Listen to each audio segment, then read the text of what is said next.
সুপ্রিয় শিক্ষার্থী বন্ধুরা, আশা করি প্রত্যেকেই ভালো আছো। এই বৈশ্বিক মহামারীর কারণে যেহেতু স্বাভাবিক ক্লাস বন্ধ, লেখাপড়ার স্বাভাবিক কার্যক্রম বন্ধ, তাই আমরা তোমাদের সামনে অনলাইন ক্লাস নিয়ে হাজির হয়েছি। আলোচনা করব রসায়ন বিষয়ের, মূলত নবম দশম শ্রেণীর রসায়ন বিষয়ের তৃতীয় অধ্যায় পদার্থের গঠন। এখানে আলোচনা করব ইলেকট্রন বিন্যাস কি এবং পরমাণুতে ইলেকট্রন বিন্যাসের নিয়ম। তাহলে আমরা মূল আলোচনায় চলে যাই। ইলেকট্রন বিন্যাস।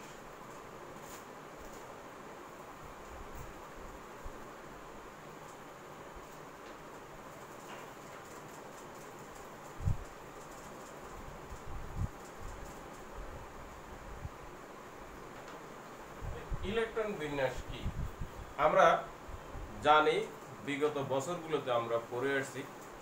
পরমাণুতে ইলেকট্রন বিদ্যমান, পরমাণুর চারদিকে, নিউক্লিয়াসের চারদিকে ইলেকট্রন সমূহ ঘূর্ণায়মান অবস্থায় থাকে। ইতিপূর্বে আমরা অষ্টম শ্রেণীতে বিজ্ঞান বই পড়েছি পারমাণবিক সংখ্যা, ভর সংখ্যা ইত্যাদি। পারমাণবিক সংখ্যা হচ্ছে পরমাণুতে প্রোটন সংখ্যা, আর কোন পরমাণুতে যতটি প্রোটন থাকে ততটি ইলেকট্রন থাকে। ইলেকট্রন সমূহ নিউক্লিয়াসের চারদিকে কতগুলো বৃত্তাকার বা উপবৃত্তাকার কক্ষপথে ঘুরতে থাকে। তাহলে এই যে বিভিন্ন কক্ষপথে ইলেকট্রন সমূহ কিভাবে বিন্যস্ত থাকে, অর্থাৎ ইলেকট্রন সমূহ কিভাবে সজ্জিত থাকে, তাকেই বলা হয় ইলেকট্রন বিন্যাস। তাহলে আমরা যদি একটু সংজ্ঞায়িত করতে যাই, তাহলে লিখতে পারি পরমাণুর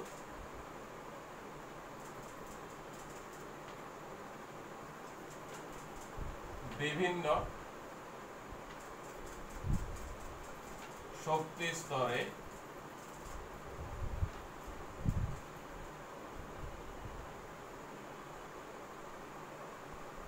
ইলেকট্রন সমূহ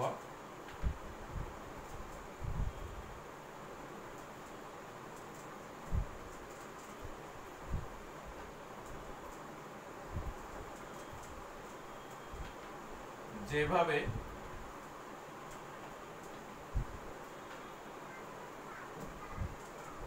অবস্থান করে বা বিন্যস্ত থাকে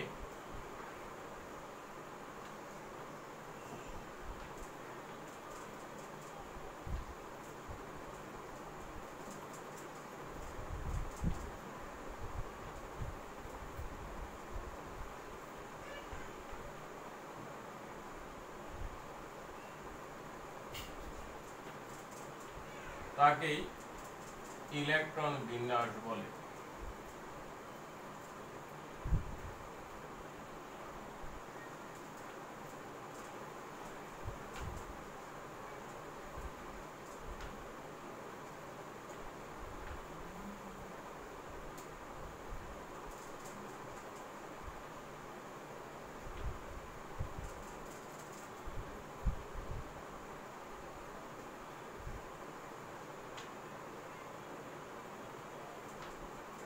ইলেকট্রন বিন্যাস সম্পর্কে বা পরমাণুর গঠন সম্পর্কে বিজ্ঞানী রাদারফোর্ড এবং বিজ্ঞানী বোর যে ধারণা প্রদান করেছিলেন তা তাদের নামানুসারে রাদারফোর্ডের পরমাণু মডেল এবং বোরের পরমাণু মডেল নামে পরিচিত।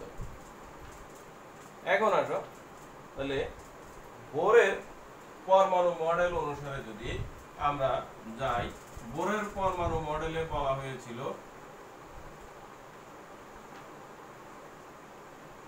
বোরের পরমাণু মডেল অনুসারে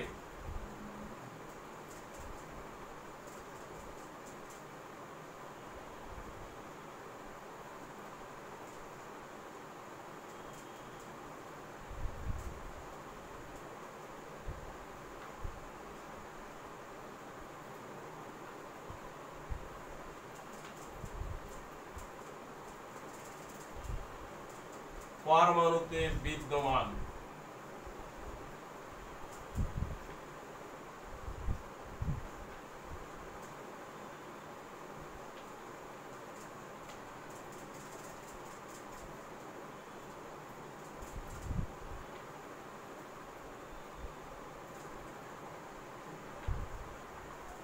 ইলেকট্রন সমূহ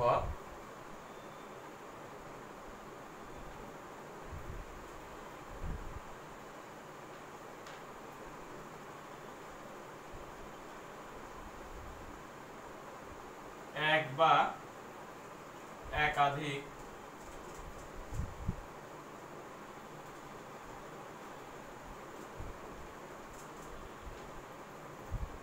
নির্দিষ্ট ব্যাসার্ধের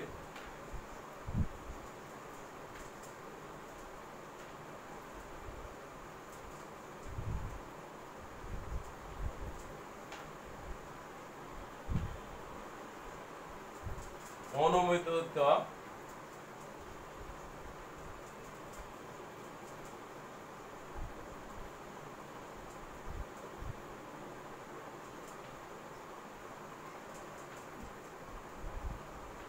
বৃত্তাকার পথে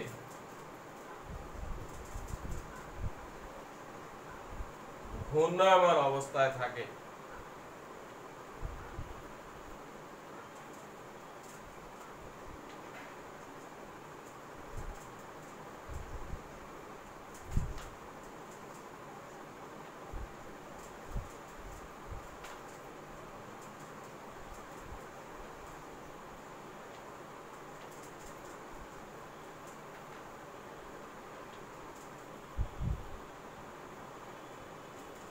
এই অনুমোদিত বৃত্তাকার পথসমূহকে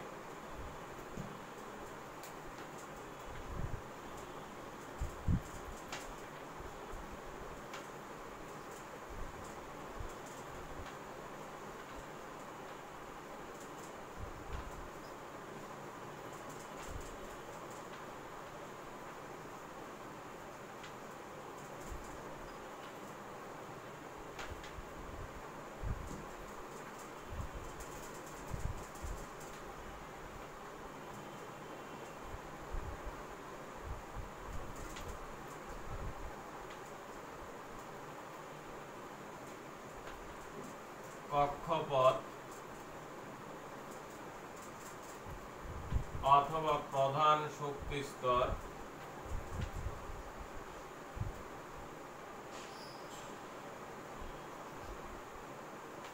অথবা শেল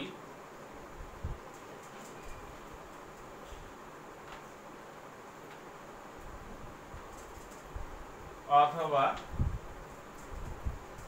অরবিট বলে।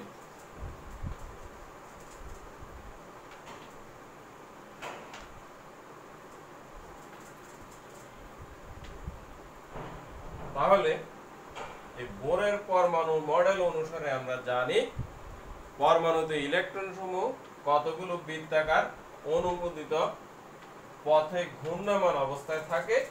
এই বৃত্তাকার পথসমূহকে বলা হয় কক্ষপথ বা প্রধান কক্ষপথ বা প্রধান শক্তিস্তর বা শক্তিস্তর বা শেল বা ইংরেজিতে বলা হয় অরবিট। এদেরকে স্বাভাবিক সংখ্যা n দ্বারা প্রকাশ করা হয়।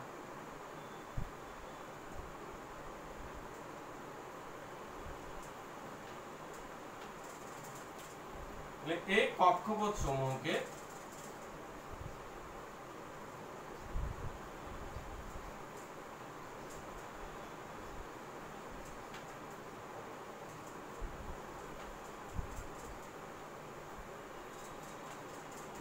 n দ্বারা প্রকাশ করা হয়।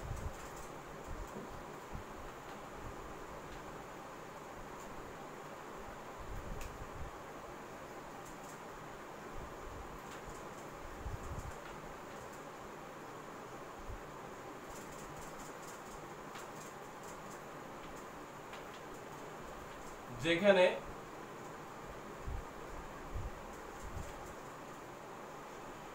n equal to 1 2 3 4 ইত্যাদি পূর্ণ সংখ্যা।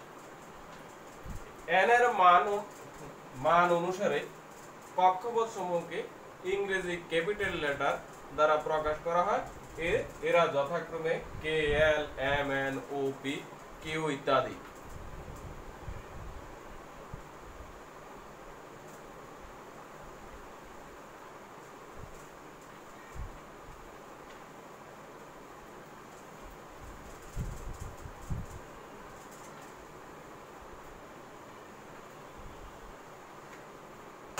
যদি n এর মান অনুসারে আমরা এটাকে লিখতে যাই তাহলে n সমান 1 হলে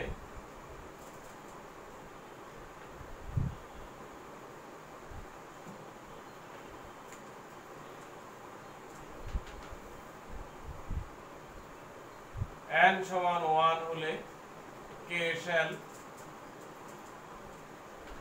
বা প্রথম শক্তি স্তর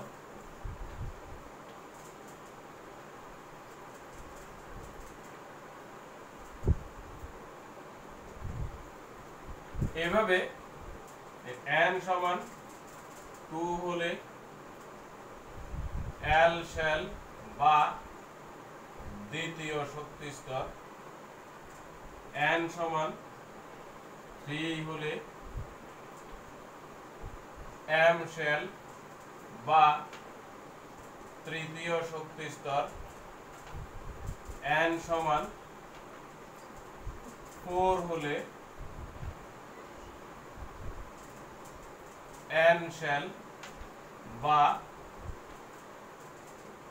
চতুর্থ শক্তি স্তর, n সমান 5 হলে ও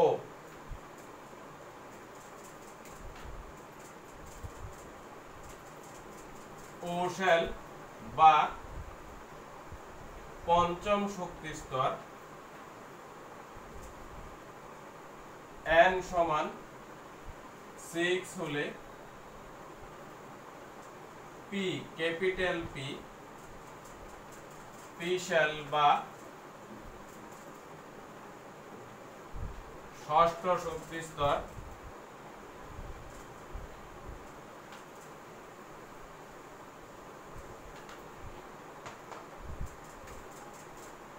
n সমান 7 হলে q শেল বা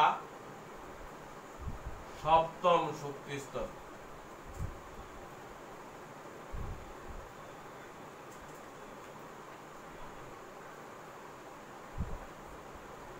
লিখে নিয়েছো তোমরা শিক্ষার্থীরা? আসো, আমরা ইতিপূর্বে পড়েছি অর্থাৎ অষ্টম শ্রেণীতে আমরা পড়েছি কোন একটি শক্তি স্তরে বা শেলে ইলেকট্রন ধারণ ক্ষমতা একটি নিয়ম মেনে চলে। এই নিয়মটা হচ্ছে 2n², অর্থাৎ যে কোনো শক্তি স্তরে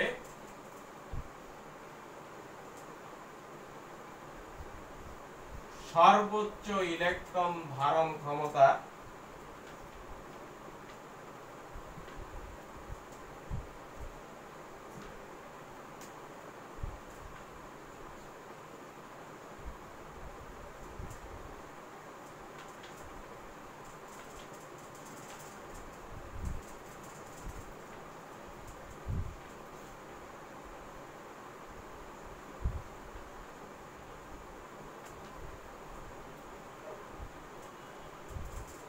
সমান 2n²।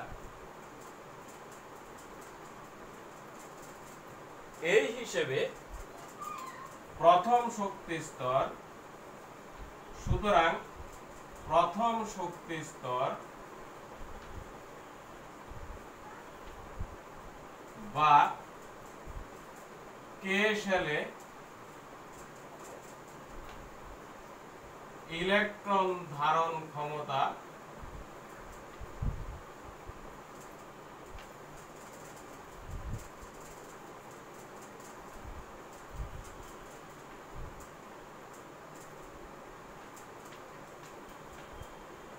দুইটি, অর্থাৎ দুটির বেশি ইলেকট্রন প্রথম শক্তি স্তরে থাকতে পারে না।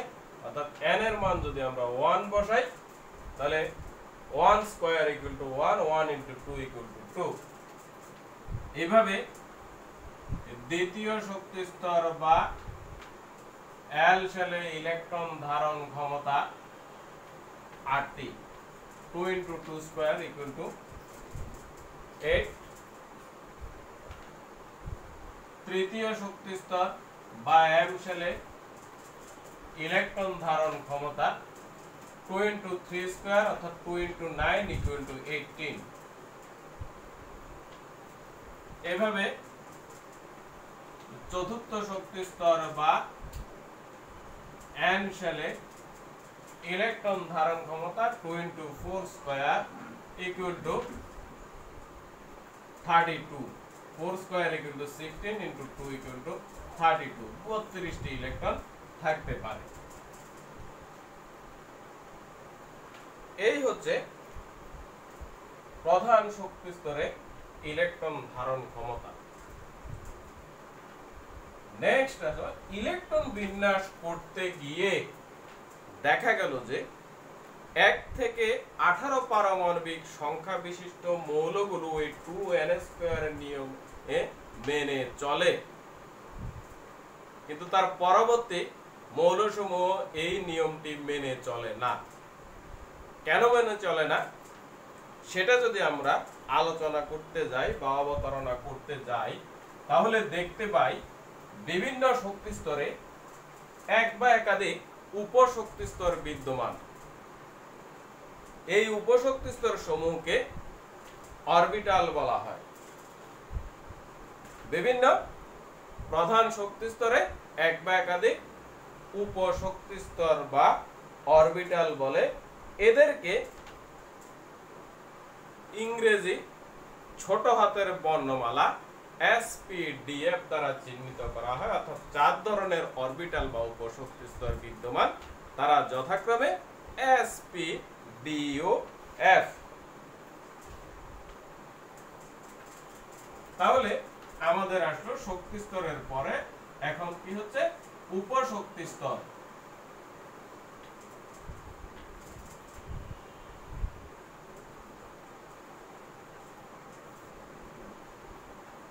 উপশক্তি স্তর 4টি উপশক্তি স্তর, 4টি।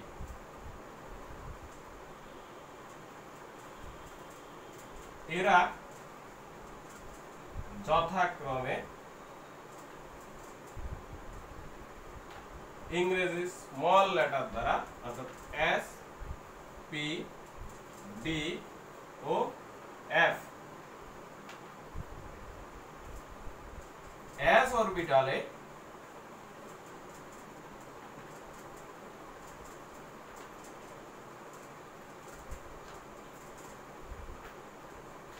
ইলেকট্রন ধারণ ক্ষমতা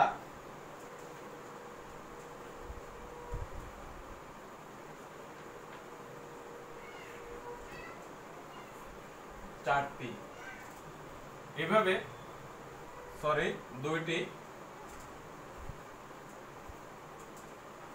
p অরবিটালে ইলেকট্রন ধারণ ক্ষমতা 6টি, d অরবিটালে ইলেকট্রন ধারণ ক্ষমতা 10টি এবং f অরবিটালে ইলেকট্রন ধারণ ক্ষমতা 14টি। বিভিন্ন অরবিটালে ইলেকট্রন ধারণ ক্ষমতা বা উপশক্তি স্তর সমূহকে, তাহলে এই উপশক্তি স্তর সমূহকে আবার শক্তি স্তরের মতো, যেমন শক্তি স্তরকে n দ্বারা চিহ্নিত করা, তদ্রূপ এই উপশক্তি স্তর সমূহকে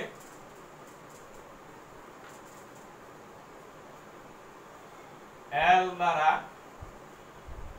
চিহ্নিত করা হয়।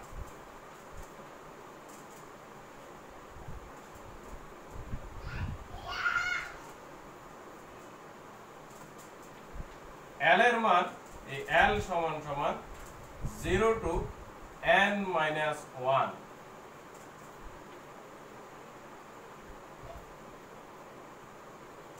n সমান 1 হলে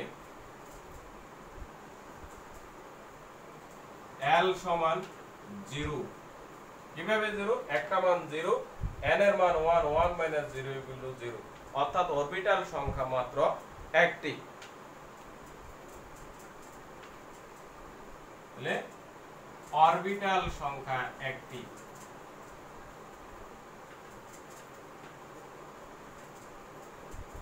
অর্থাৎ প্রথম শক্তি স্তরে একটি মাত্র অরবিটাল বিদ্যমান এবং সেই অরবিটালটি হচ্ছে s অরবিটাল।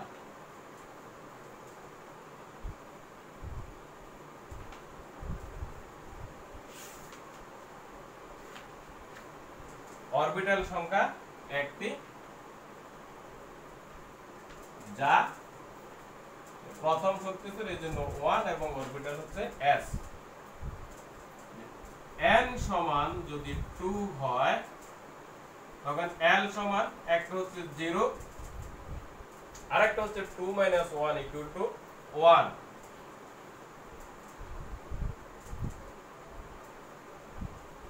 তাহলে অরবিটাল সংখ্যা দুইটি, এই দুইটি হচ্ছে যথাক্রমে, যদি আমরা সমানুপাতিক লিখি, এই দুইটি যথাক্রমে হয় 2s 2p, s এবং p অরবিটাল। n সমান 3 হলে l সমান 0 আছে, তাহলে n - 1 পর্যন্ত, তাহলে n এর মান 2 একটি, তাহলে 2 - 1 = 2।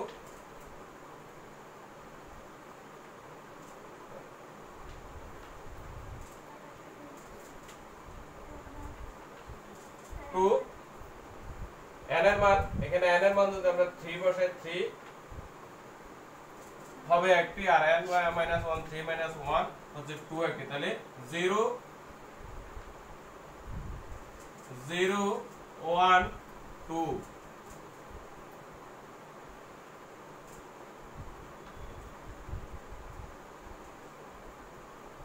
তাহলে অরবিটাল সংখ্যা তিনটি,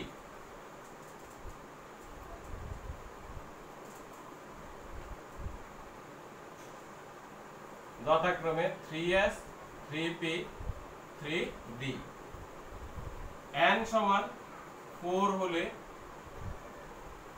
l 0 1 2 3, n - 1 পর্যন্ত, n - 1 মানে 4 - 1 = অর্থাৎ 0 to 3 পর্যন্ত। তাহলে অরবিটাল সংখ্যা এখানে হচ্ছে 4টি, এরা 4s 4p 4d 4f। এভাবে যদি n সমান 5 হয় তাহলে l এর মান হবে 0 to 4, অর্থাৎ 0 1 2 3 4, অর্থাৎ 5টি। কিন্তু হিসাব করে দেখা গেছে 4f পর্যন্ত যদি অরবিটাল পূর্ণ হয়, অর্থাৎ f অরবিটাল পর্যন্ত ইলেকট্রন দ্বারা পরিপূর্ণ হলে 118টি মৌলের ইলেকট্রন বিন্যাস করা সম্ভব। সেজন্য আর অরবিটালের প্রয়োজন হয় না।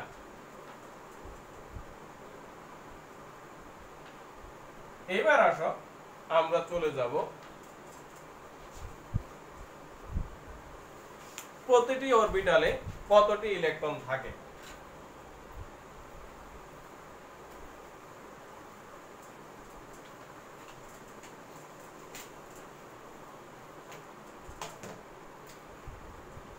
বিভিন্ন অরবিটালে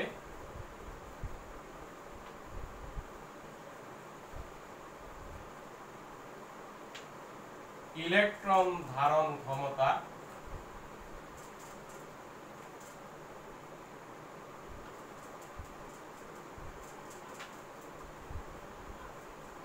সমান সমান 2 × 12 + 1, অর্থাৎ l এর মান অনুসারে। তাহলে দেখো প্রথম শক্তি স্তরে l এর মান 0, তাহলে এখানে যদি 0 বসাই 2 × 0 0 + 1 = 1, অর্থাৎ 2 × 1, অর্থাৎ প্রথম শক্তি স্তরে মাত্র 2টি ইলেকট্রন। এইভাবে দ্বিতীয় শক্তি স্তরে 8টি, তৃতীয় শক্তি স্তরে 18টি, চতুর্থ শক্তি স্তরে 32টি ইলেকট্রন থাকে। এখন আসো তাহলে ইলেকট্রন সমূহ বিভিন্ন শক্তি স্তরে কিভাবে অবস্থান করে। ইলেকট্রন বিন্যাসের রীতি পরমাণুতে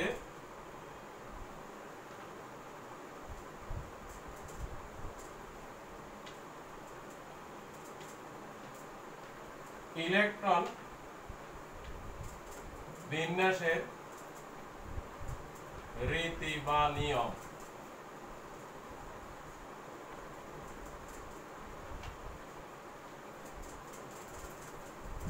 পরমাণুর নিউক্লিয়াসের নিকটবর্তী যে শক্তি স্তর অর্থাৎ প্রথম শক্তি স্তর, এটা সবচেয়ে কম শক্তি সম্পন্ন। তাহলে ইলেকট্রন বিন্যাসের নিয়ম হচ্ছে ইলেকট্রন আগে সর্বনিম্ন শক্তি স্তর বা উপশক্তি স্তর, সর্বনিম্ন অরবিট বা অরবিটালে ইলেকট্রন আগে প্রবেশ করবে। সর্বনিম্ন শক্তি স্তর বা উপশক্তি স্তরগুলো পূর্ণ হবার পর ইলেকট্রন তার পরবর্তী শক্তি স্তরে গমন করবে। এভাবে দ্বিতীয় শক্তি অর্থাৎ দ্বিতীয় কম শক্তি স্তর বা উপশক্তি স্তর পূর্ণ হবার পর তার পরবর্তী উচ্চ শক্তি স্তরে ইলেকট্রন গমন করবে।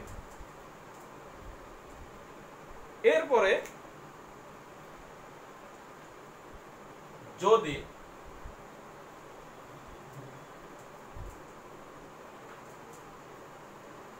অরবিটালের শক্তির মান কিভাবে নির্ধারিত হয়, আমরা বলছি 1 থেকে 18 পর্যন্ত মৌলগুলো স্বাভাবিক 2n² নিয়ম মেনে চলে, তারপরে নিয়ম মেনে চলে না। তখন এই শক্তি স্তর সমূহ বা উপশক্তি স্তর সমূহে ইলেকট্রন ধারণ ক্ষমতা অরবিটালের মানের উপর নির্ভর করে। তাহলে অরবিটালের মান নির্ভর করে,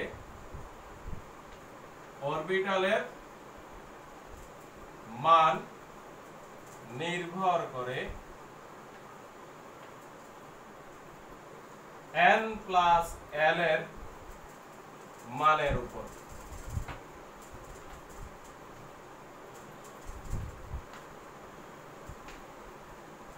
n প্লাস l এর মান, n প্লাস l এর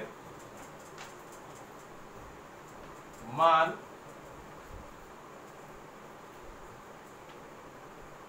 যেখানে কম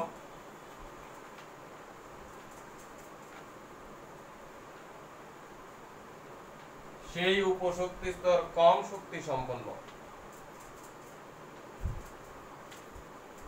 যেখানে কম সেই অরবিটাল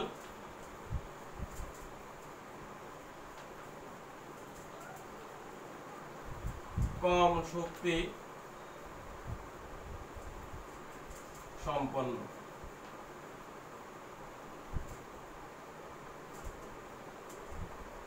অর্থাৎ ওই অরবিটালে ইলেকট্রন আগে প্রবেশ করবে।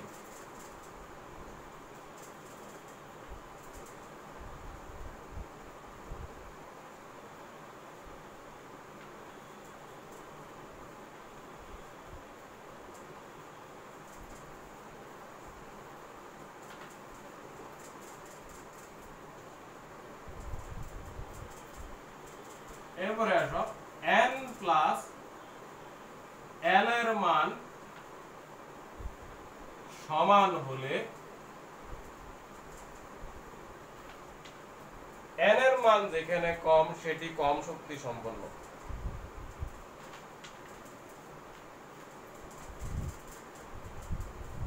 n এর মান যেখানে কম সেটি কম শক্তি সম্পন্ন।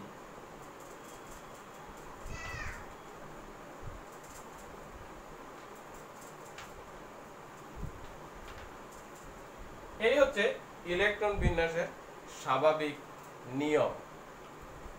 এরপরে কিছু ব্যতিক্রম নিয়মও আছে। এবার আসো ইলেকট্রন বিন্যাসের,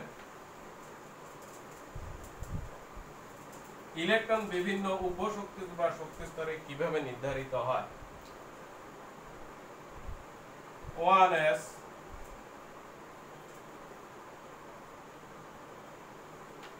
2s 2p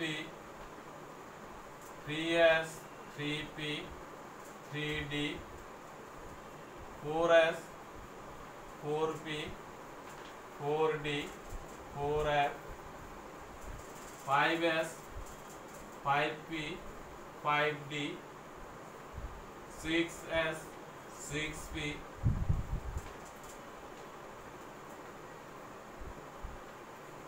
6d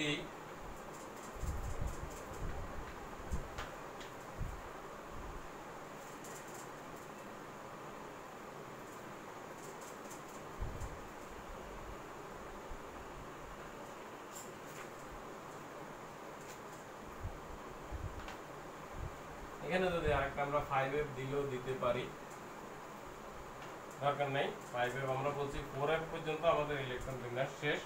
তাহলে 7s 7p 8s ইলেকট্রন আগে এই প্রথম শক্তি স্তরে s অরবিটাল পূর্ণ করবে, তারপরে দ্বিতীয় শক্তি স্তরে s অরবিটালে যাবে, দ্বিতীয় শক্তি s অরবিটাল থেকে এভাবে দ্বিতীয় শক্তি স্তরে 2p, তারপরে 3s, এইভাবে 3p 4s,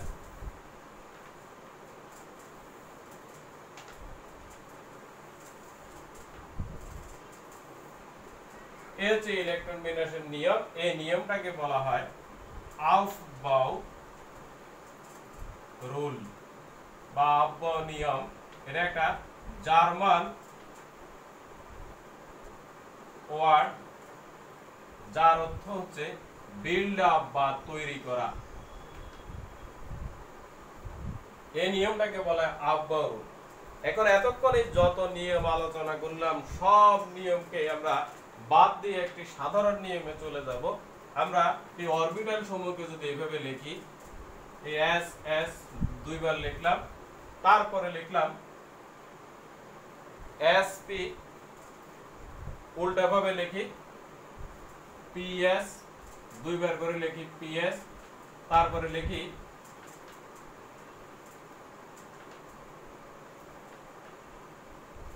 D S P, D S P,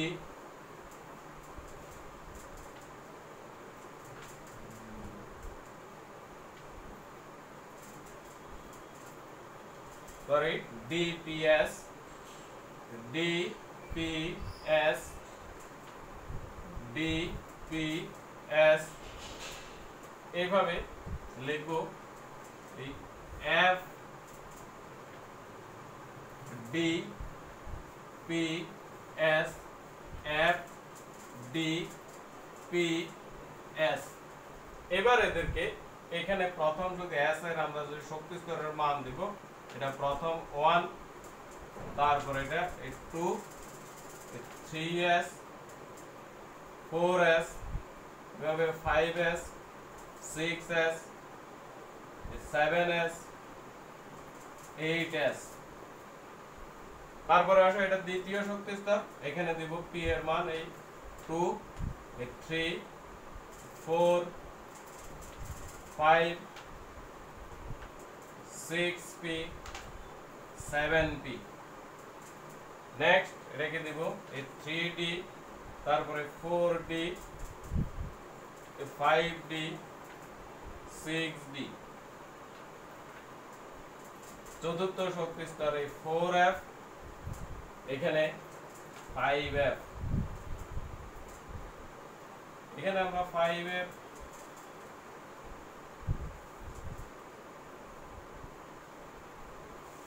এইভাবে যদি ইলেকট্রন বিন্যাস করো, তাহলে ইলেকট্রন বিন্যাসের আগের সমস্ত নিয়ম আমার এত কিছুর দরকার নাই। আমার এই ইলেকট্রন বিন্যাস লিখতে গেলে আমার এটাই দরকার। পরবর্তী ক্লাসে এটা নিয়ে আমরা বিস্তারিত, অর্থাৎ ইলেকট্রন বিন্যাস নিয়ে বিস্তারিত আলোচনা করব। কোন মৌলের ইলেকট্রন বিন্যাস। আজকে সময় স্বল্পতার কারণে এখানেই সমাপ্তি ঘোষণা করলাম। ধন্যবাদ সবাইকে।